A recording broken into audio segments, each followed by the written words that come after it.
Encounter जायखौ encounter जादों होनना बुंदों। दा बेखौनो बे सुर मिलायनानै जोंना माने इयो मा जोंना बुंलाबाय जे एनकाउन्टार जादों होननानै बेखौ जों मुगैयो धिक्कार होयो।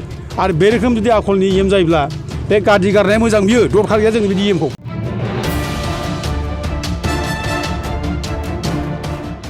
माने जेबो गैयाब्लाबो ओंखाम खब'सेजोंनो अननानै जागौमोन मोजाङै माने संसार जागौमोन फिसा फिसौ खांगौमोन मोजाङैनो।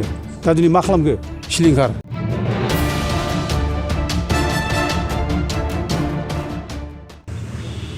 हाग्रा बिफाननि मावफुं सोद्रोमा जेम्स बसुमतारिया बे साना हौवा बुंलादों बे बुंनो नाङामोन जों बेखौ निन्दा खालामो मुगैयो जों। माबे सर्सखौ लानानै बे बुंदों बेलाय गावलायदों होननाया सोरनि सर्सखौ लानानै बुंदों बेलाय। दा बियो गावग्राफोरनि खोथाखौ लानानै बुङो ना बे गावजाग्राफोरनि दुखुथिया मानसिनि खोथाखौ बे खोनासङो बेलाय। बे सोरखौ फोथायो बे गोरिब दुखिया जाम्बा जाम्बिफोरनि माबाखौ बे बाथ्राखौ खोनासङो ना सोरनि खोथाखौ खोनासङो बेलाय। सोर इम्परटेन्ट बेनि थाखाय जेम्स बसुमतारिनि थाखाय बे गोरिब गुन्द्रा रायजो राजाया इम्परटेन्टसिन जाखो ना बे जाय सिलाइ गावग्रा बे इम्परटेन्ट जाखो।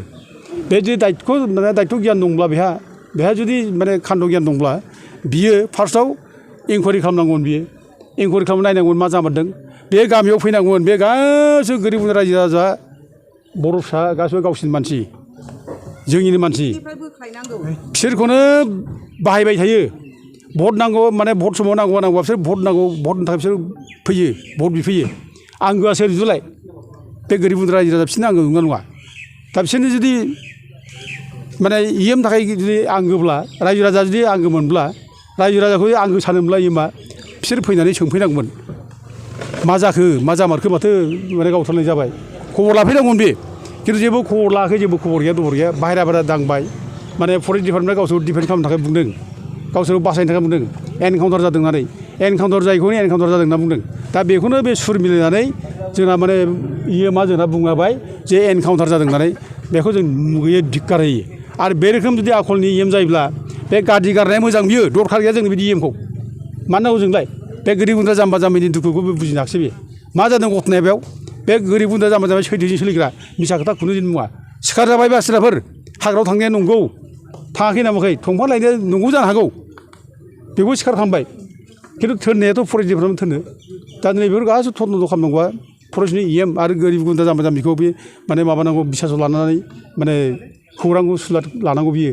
दा सुलाद लायाखै रायजोआव लानानै बे फरेस्ट डिपार्टमेन्टआ दाया मावबाय जेला बेखौ माने बासायनो थाखाय माने एनकाउन्टार जादों होनना बुंबाय बेखौनो बे दल दामना होबाय एनकाउन्टार जादों होननानै। जायाखै बेयाव खुनु रिकभारबो जायाखै बेयाव माबा मोनसे गावग्रा जिनिसबो रिकभार जायाखै मोनाखै रावबो खोन्थानो हाया पुलिसाबो खोन्थानो हाया आरो रायजोआनो थांफाजोबदों पुलिसफोरजोंबो बेयाव जेबो मोनाखै।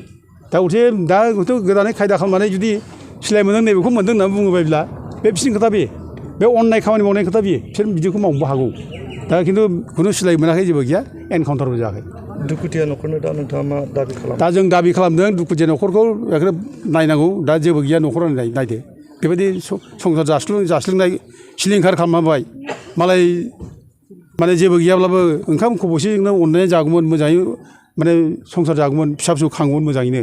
दा दिनै मा खालामखो सिलिंखार मा जानो बिसोरनि जिबनाव दा मा खालामबावनांगौ बिसोर मानसिनि जिबनखौ बिदि खालामनो हायो एथ' अननाय भाबै मानसिनि जिबनखौ डेस्ट्रय खालामबाय सेस खालामना जोबनाय जाबाय आरोखि।